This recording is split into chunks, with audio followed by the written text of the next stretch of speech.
Seguimos adelante en hora de cierre aquí en Radio Sarandí. Pasan 22 minutos de la hora 19.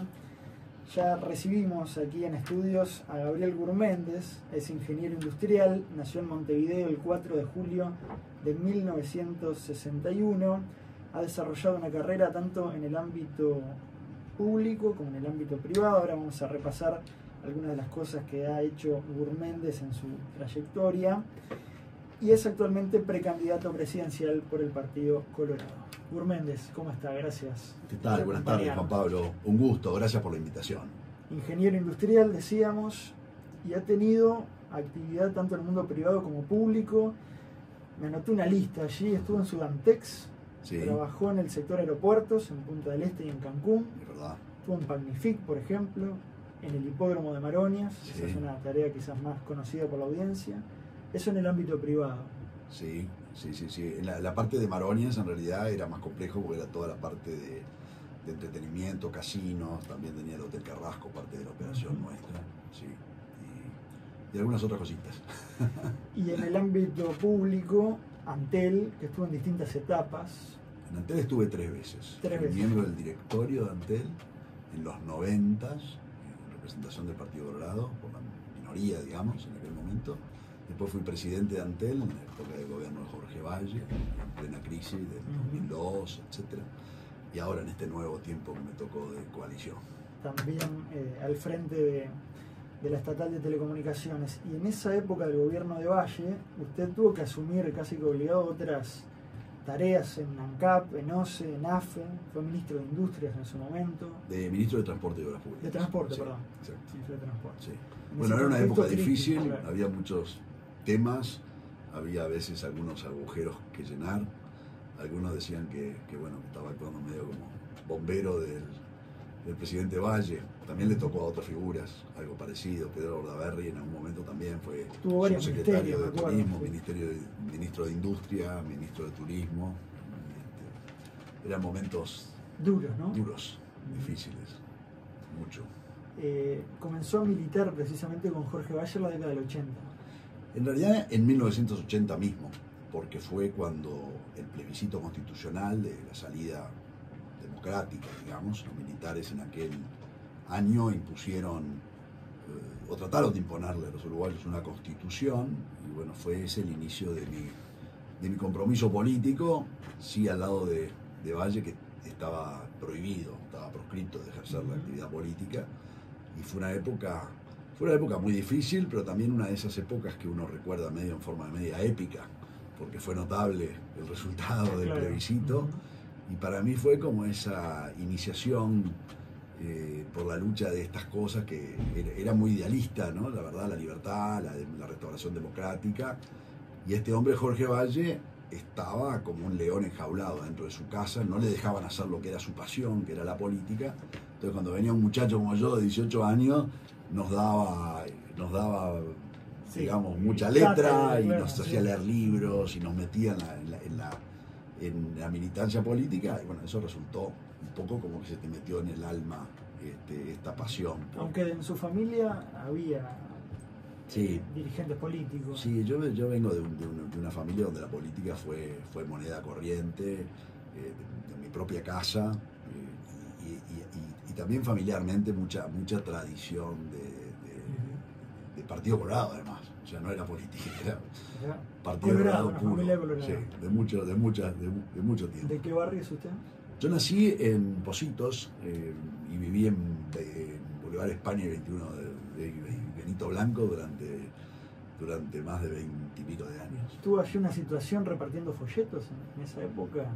En el año 81, cuando se celebró el año del plebiscito, las distintas manifestaciones políticas, especialmente los más jóvenes, tratamos de hacer nuestras protestas porque se había endurecido el régimen. En el año 81 asumió el Goyo Álvarez como presidente de la República el 1 de septiembre y hubo como un retroceso. Entonces la militancia jugó más fuerte, y nosotros ahí salimos con a repartir algunas cosas medias clandestinas.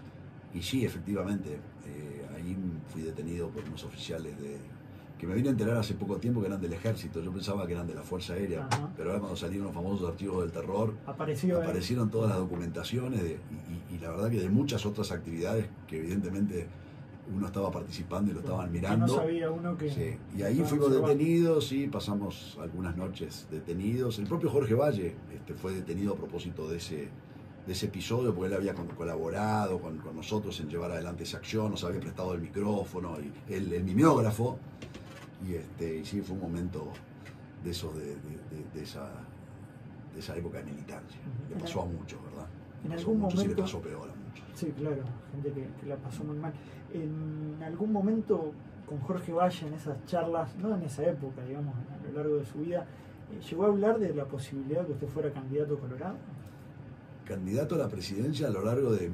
Le puedo decir que en las últimas conversaciones que tuvimos, cuando discutíamos quiénes podían ser o quién podía ser el candidato, de alguna manera siempre estuvo subyacente que había gente de mi generación que no estaba asumiendo ese papel en aquel momento, tangencialmente. ¿Usted llega a ocupar con esta precandidatura la candidatura que ocupó el economista Talvi en la elección pasada? Hablo ideológicamente, ¿no? Desde el punto de vista ideológico.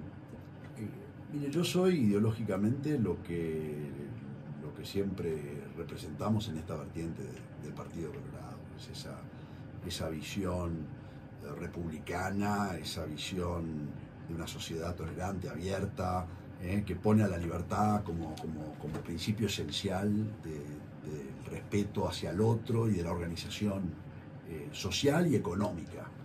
Y me formé en esa vocación que es la de Jorge Valle de todo el tiempo. Creo que Talvi también se formó en esa expresión, él más desde la academia, ¿verdad? De una visión más academia, más profesional, en el sentido de que él era un economista y muy imbuido de esa filosofía. En términos políticos, cada uno es de acuerdo a su personalidad. Si se quiere, creo que sí, que tenemos bastantes puntos de contacto. De alguna manera Jorge Valle también lo promovió a él en ese momento. Por eso también le preguntaba. La diferencia siempre está en esas raíces que comentábamos hace un rato. De alguna manera, en mi caso, el compromiso con la actividad política, más allá de que mi vida transitó en esos dos mundos, el mundo privado, el mundo empresarial, el mundo profesional por un lado, y el mundo de la militancia política y del sector público, creo que eso es de alguna manera el diferencial de ese anclaje que uno trae de trascendencia a lo largo del tiempo del vínculo con este partido. Y asume una precandidatura en un momento difícil del Partido Colorado, asumiendo, me imagino, y sabiendo que llegar a la presidencia desde el Partido Colorado hoy es difícil, es una tarea muy difícil. Yo creo que asumo esta responsabilidad precisamente porque era necesario. Hay una necesidad de poner este partido en el lugar que creo que puede ser el instrumento para impactar positivamente en la vida de la gente. Yo estoy convencido que el Uruguay tiene esa oportunidad de impulsar y dar un salto de crecimiento económico que le permita dar respuestas a estas prioridades, estas urgencias que la gente nos plantea, que tienen que ver con la convivencia en paz, la seguridad, las oportunidades de generar más trabajo para los uruguayos, atender algunas circunstancias difíciles como es la pobreza infantil, el cuidado de los más veteranos. Entonces creo que la manera que tenemos para llevarlo adelante es con este partido, y sentí en el momento que tomé esa decisión que era necesario dar este paso, y creo que a ver, cuando uno va por este camino, va por el sueño y va por lograrlo, y dependerá de nuestra capacidad de que la gente sienta que somos la persona indicada, que nos da la confianza, que crea en nuestras propuestas, que crea en nuestro equipo y que sienta que nos puede confiar ese futuro para sus hijos a nosotros en esta etapa. Espero lograrlo. Y si no se lograra, queremos darle al Uruguay esa marca y esa impronta, ese rumbo desde el lugar que siempre nos va a tocar. Claro, las elecciones internas son también para eso. Sí, para mí las elecciones internas son muy importantes. Yo creo que el Uruguay se merece un nuevo gobierno de coalición, de una nueva coalición. Y creo que la responsabilidad recae sobre el Partido Colorado. En gran medida el Partido Colorado es el que puede definir que el Uruguay profundice este rumbo de este último tiempo en una nueva coalición, pero también nuestra apuesta es a acelerar los cambios, a asumir ciertos debes, a darle más velocidad a algunas de nuestras propuestas, y creo que ese diferencial lo puede dar el Partido Colorado si vamos por este camino que yo propongo. O sea, realmente creo que un Partido Colorado con esta personalidad, este carácter, este liderazgo es el que puede marcar una diferencia en octubre. Por eso para nosotros es tan importante esta elección interna. Volviendo un paso atrás, ¿por qué no se recuperó en el análisis más político? Desde el año 2002 la crisis, ni que hablar, el 2004 una elección durísima para el Partido Colorado, la peor de su historia. Pasaron más de 20 años.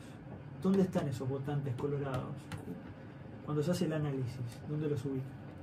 Yo creo que ese es un análisis para los politólogos. Yo soy la persona de acción, de pensamiento político, estoy actuando en el terreno de la política. Pero les gusta también. Sí, me gusta, y además tenés que tratar de entender, pero realmente por eso yo creo que lo que sí siento es que al Partido Colorado le está faltando resolver esos liderazgos fallidos, o frustrados más que fallidos, que no le han dado continuidad al esfuerzo del partido de permitir esa trascendencia y esa continuidad. Es decir, hemos tenido episodios en el liderazgo que se fueron frustrando. Necesitamos esa certeza hacia adelante, esa proyección hacia adelante que estos... ¿Hubo una pérdida de confianza en muchos electores en el Partido Colorado?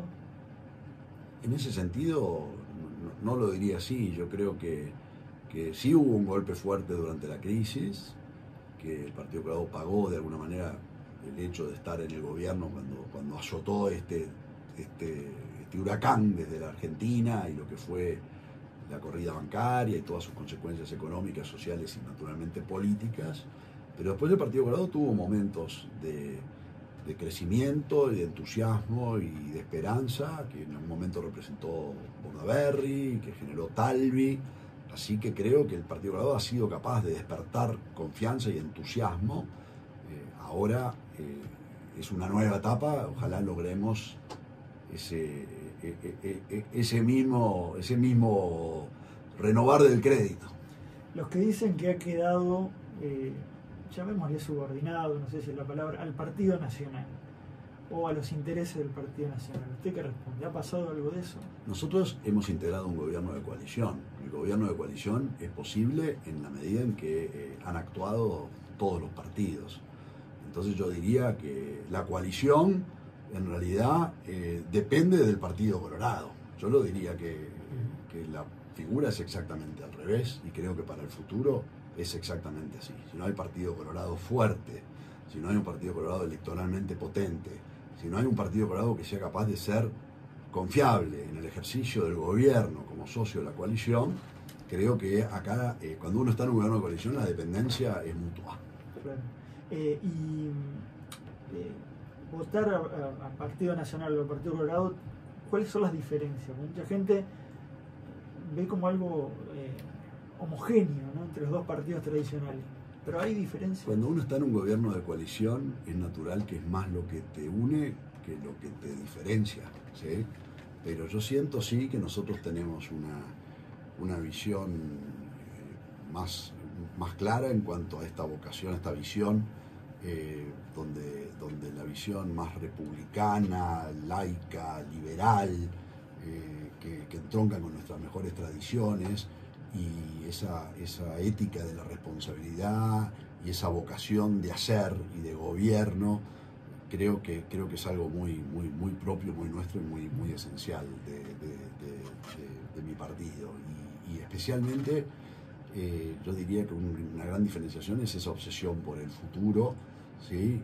Creo que nos caracteriza más esa pasión por por la reforma y por cuestionar la situación que el Partido Nacional, pero bueno, estaríamos en un debate. Quiero ir también a las propuestas suyas, pero me interesa la cuestión ideológica. Usted destaca la figura de Jorge Valle. La mayoría de los precandidatos destacan la figura de Valle y Ordóñez. ¿Usted cómo se lleva con Valle y Ordóñez y la visión más estatista del Partido Colorado?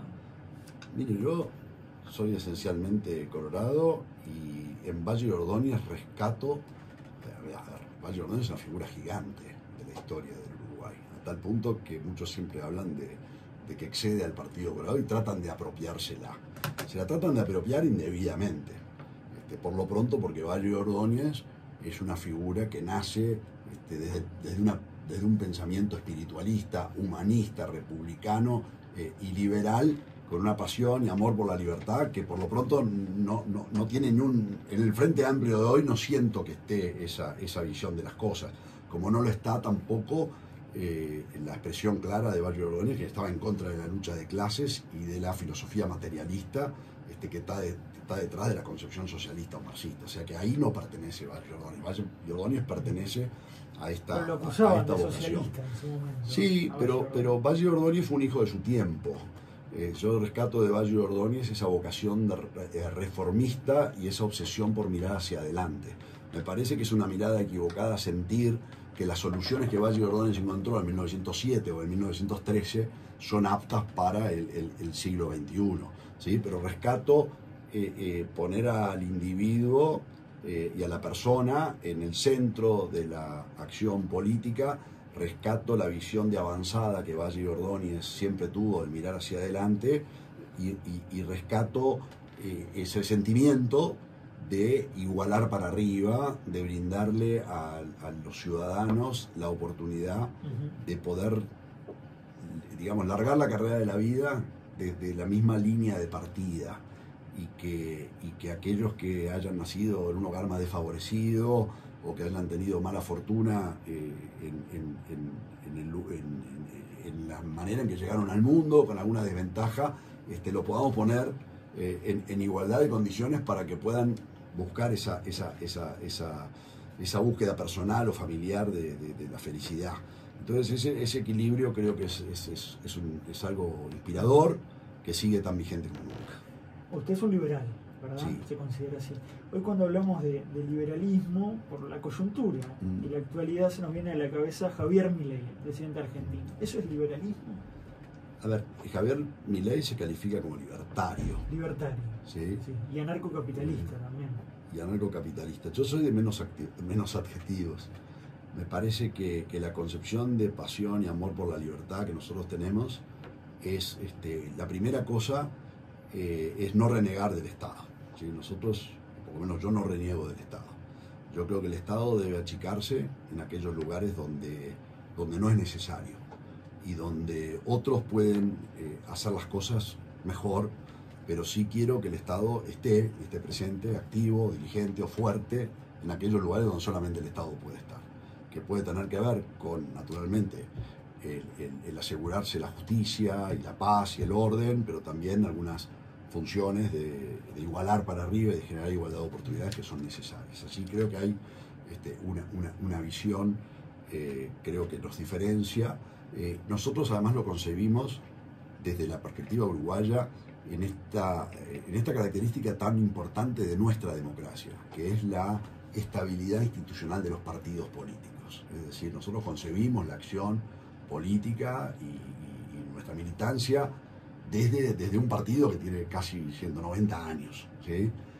Y esa es una diferencia, digamos, de la manera que representa Javier Milei como político. Creo que hay una expresión que es muy clara, es decir, yo estoy dispuesto a gritar viva la libertad.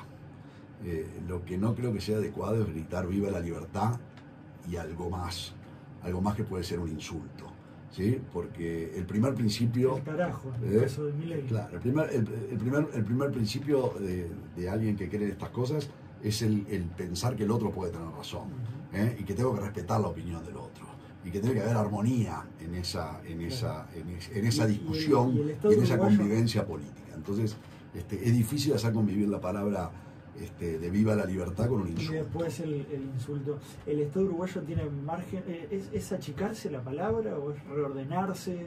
¿Cómo lo No, creo que achicarse sí. Yo lo achicaría donde no es necesario, donde otros lo pueden hacer mejor, donde hay funciones que... Yo creo que el Estado uruguayo hoy pesa mucho sobre la economía uruguaya y se ha transformado en una carga, muchas veces económica, excesiva, que le impone a la sociedad tributos que nos están haciendo difícil a la economía levantarse y crecer. Y no solamente en cuanto al peso, sino también a la abundancia o la maraña, diría yo, de regulaciones, de trámites, de burocracias, de protecciones, de privilegios corporativos que amaña esta economía que de alguna manera se asfixia. Yo creo que la riqueza y el crecimiento económico va a venir en gran medida si aliviamos esa carga fiscal. A ver, por eso somos el único candidato que realmente ha propuesto una reducción impositiva. Si ningún otro candidato ha dicho de 500 millones de dólares. 500 millones de dólares por año para devolverle directamente al bolsillo de los uruguayos en reducción de impuestos del IAS y del IRPF. Y esta propuesta nosotros la hacemos sentados en una mesa con lo que yo creo que es el equipo económico mejor del país, no de mi partido, sino del país, con Julio de Blum, con el economista Isaac Alfie, con Ricardo Favaro, fundador de Ceres, economista líder del Banco Mundial, experto en políticas sociales, con Graciela Pérez Montero, experta en empresas públicas, con Verónica Costa, economista de la OPP, con Álvaro Rosa, expertos en reforma del Estado. Es decir, ellos elaboraron este plan en un marco de crecimiento, en un marco de ahorros que se pueden hacer en el sector público. Tiene que crecer la economía. Tiene que crecer la economía, hay ahorros, hay gestión de gastos, del déficit que se pueden hacer sin tocar sueldos y jubilaciones. ¿Y funcionarios? Yo creo que sí. ¿Con los funcionarios actuales? A ver, mire, yo no me gusta hablar de lo que estuve haciendo en los últimos tiempos, pero de alguna manera esto lo hicimos en Antel. En Antel nosotros terminamos con 1000 funcionarios menos, sin haber echado a nadie. Es decir, la incorporación de procesos tecnológicos en la administración, buscar la eficiencia. Porque era gente que se jubilaba. Y claro, y no llenar vacantes, sino suplir, produce ahorros. Ahorros que te permiten tener mejores resultados económicos y trasladárselos a la gente. En el caso de Antel lo trasladamos bajando tarifas fuertemente. Es decir, ¿qué hicimos? Manejamos mejor los gastos, permitimos que la empresa crezca, tenemos más servicios. ¿No se afectaron servicios como dice el No, al sindicato? revés, creció enormemente. Nunca hubo tantos servicios ni móviles, ni nunca hubo tantos servicios de internet en la historia de Antel. Antel tuvo los mejores resultados económicos de su historia. Los últimos 3 años fueron los mejores 3 años de la historia de Antel. 246 millones de dólares de resultados económicos en el último, 247 millones de dólares en el anterior, 246 millones. Son los mejores años de la historia. Y ese manejo de los recursos, el crecimiento, tener más clientes, nos permitió bajar los precios. Bajar, por ejemplo, el precio del gigabyte de 80 pesos a 20 pesos, es decir, dividir por 4 el precio. ¿Por qué traigo esto? No es lo mismo el Estado, pero sí se pueden manejar replicar el modelo las cuentas públicas de esa manera. Es decir, y ahí planteo sí un diferencial con otras candidaturas, porque esto es una competencia política. Claro. Y siento realmente que en esta diferenciación nosotros le podemos ofrecer al ciudadano no solamente la experiencia de manejo de la gestión pública con resultados que están a la vista, o la experiencia que relatábamos hace un rato de haber ocupado otros cargos en el sector público, ministerios, sino también ese conocimiento de ese otro mundo del que yo provengo, que es el mundo que yo llamo de la economía de verdad, de la economía real, donde se suda la camiseta, el mundo empresarial, donde hay que tomar riesgos, donde hay que invertir, donde hay que sembrar, donde hay que adaptarse, donde hay que competir, que incorporarlo, esa visión, ese conocimiento a la vida de un gobierno y a la vida de la política, creo que es algo que realmente va a permitir, creo que es lo más importante. En política uno propone sueños para impactar positivamente en la vida de la gente, pero esos sueños, lo más importante de todo, es saber hacer y llevarlos a la realidad. Y eso creo que es un diferencial importante que nosotros le podemos contribuir en lo personal y con los equipos con el equipo que nosotros estamos El costo de aportando. vida, otro tema que circula en la campaña. Los uruguayos solemos decir, este país es caro, ¿no? Para vivir. No, es caro para vivir, es caro para trabajar, Ujú.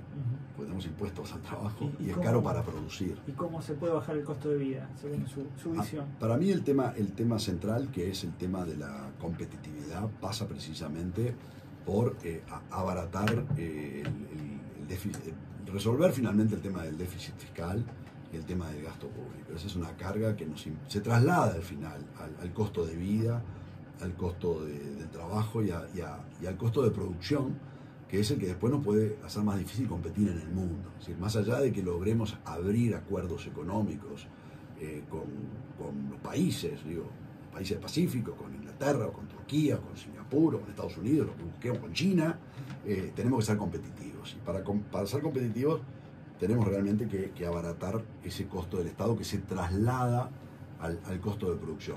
Pero también, de vuelta, y vuelvo a lo anterior, tener una economía mucho más competitiva. Cuando uno introduce competencia en el mercado interno, termina siendo más competitivo también hacia afuera. La experiencia en el Uruguay ha sido que cuando vos abrís a la competencia en telecomunicaciones, en telefonía celular, el resultado final ¿cuál es? Que se crece y que se bajan los precios y que se bajan los costos. En el mercado de los seguros en el Uruguay pasó. Cuando en el Uruguay se abrió el mercado de los seguros, ¿a quién se benefició? Se benefició al usuario, que terminó pagando menos por esos seguros vehiculares, y ayudó a que la economía abaratara sus costos y en definitiva el banco de seguros creciera, el mercado de seguros creciera. Pasó no solamente cuando el monopolio es público, también cuando el monopolio es privado. Capaz que no todos los que nos están escuchando saben, pero en una época había una suerte de monopolio de Conaprole. Cuando uno iba al almacén o al supermercado, si quería elegir un yogur, había 2 yogures para elegir. Una botella con tapita blanca y otra botella con tapita colorada. Hoy, después que se desmonopolizó eso, uno tiene la más amplia variedad y los mayores precios. Y por ejemplo ANCAP. Nosotros hemos planteado el tema de la desmonopolización de ANCAP, y no solamente de ANCAP, sino la introducción del mayor grado de competencia posible en todo lo que es la cadena de distribución y comercialización del combustible. Porque este gobierno lo intentó. Este gobierno lo intentó y tenía, o sea, la parte de monopolización de ANCAP en realidad no pudo intentarlo porque no había consenso en la coalición para llevarlo. De hecho, mi propio partido en su momento no tenía esta convicción. Yo sí la tengo. Y en la próxima coalición, este tema, si nos toca a nosotros, va a estar, y queremos que la gente apoye esto y podamos meter este tema en la coalición.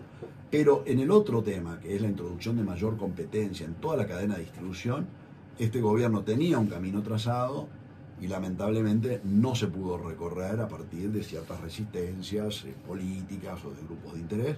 Y creo que estas son las cosas que al final del día también nos encarecen. Si logramos ser más competitivos en la mayor extensión posible de actividades, vamos a poder bajarle el costo de vida a los uruguayos.